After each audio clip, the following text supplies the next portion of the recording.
Nahotki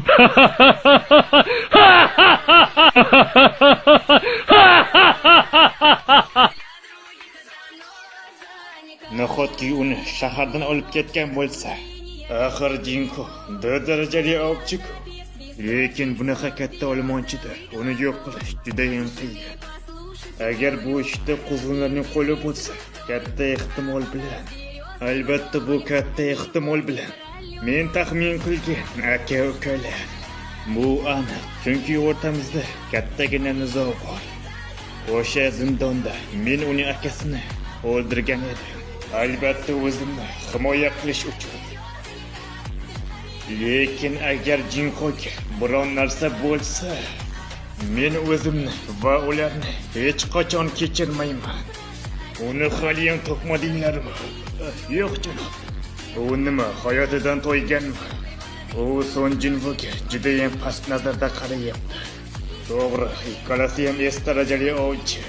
Lekin Son Jinvo uncha es darajali ovchilardan anchagina kuchli. Lora, qanaqangidir yangiliklar bormi?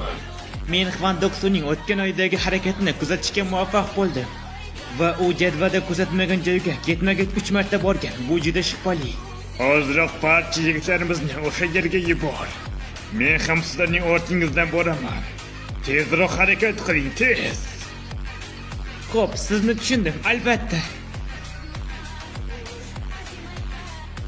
Hammasi yaxshi bo'lishiga ishonchingiz komilmi? Aytdim-ku, biz uni o'ldirmaymiz. Shunchaki bitta narsani bilmoqchiman. Janob Thomas menga Son Jinvoga tegmasligini aytdi. Va boshidan bu ishga aralashish niyatim yo'q edi. Axir mening savolimga javob bera oladigan yana bitta odam bor edi.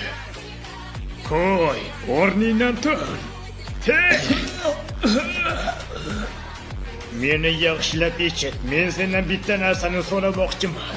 Seni o'ldirish niyatim yo'q. Sen menga haqiqatni aytmaganingcha dahshatli og'riqlarni boshdan kechirasan.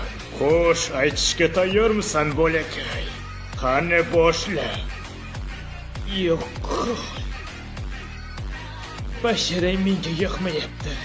Xaroba! Xo'sh, uni nima qilamiz endi? Ha? Mayli, tirik qoldiring. Yetarlicha ma'lumotni bilib oldik. Uning endi bizga keragi yo'q. U baribir ham foydasiz.